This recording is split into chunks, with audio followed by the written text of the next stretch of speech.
November মাস চলে যাওয়ার পর ডিসেম্বর মাসের 2 সপ্তাহ চলে গেছে এবং শেষ যে 19 তারিখ সর্বোচ্চ আদালত হয়ে ছুটি হয়ে যাবে সেটা কর্মচারী সমাজ জেনে গেছিল।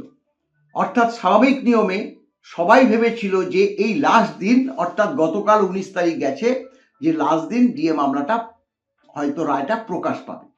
কিন্তু যখন আমরাই দেখলাম, কারণ আমরা তো যে সর্বোচ্চ আদালতের যে ওয়েবসাইট আমরা ফলো করে আমরা লক্ষ্য করি যে ডিএ মামলার রায় প্রকাশ পাবে বলে কোনো কজ লিস্ট প্রকাশ পেয়েছে কিনা। কিন্তু আমরা তার আগের দিনই আমি সোশ্যাল মিডিয়াতে বলে দিয়েছি যে না, আজকেও কোনো কজ লিস্ট যেহেতু বেরোলো না, অর্থাৎ 19 তারিখ রায় প্রকাশ পাচ্ছে না। এতে আরও ক্ষোভ বলতে হতাশাটা বেড়েছে সাধারণ কর্মচারীদের।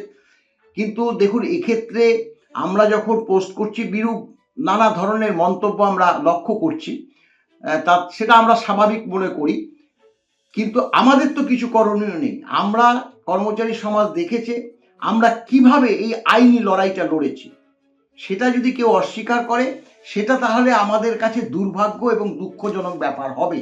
আমরা সব সময় চেষ্টা করছি যে ডিএ মামলার রায় প্রকাশও পাবে এবং সেই ডিএ মামলার রায় কর্মচারী সমাজের পক্ষেই যাবে। কেন সমাজের পক্ষে তা অনুমানটা আমরা বলছি, যেহেতু আমরা ট্রাইব্যুনালে 2 বার জিতেছি, আমরা উচ্চ আদালতে 4 বার জিতেছি, এমনকি সর্বোচ্চ আদালতও বলেছে যে ডিএ মামলাটা বহু দেরি হয়ে গেছে।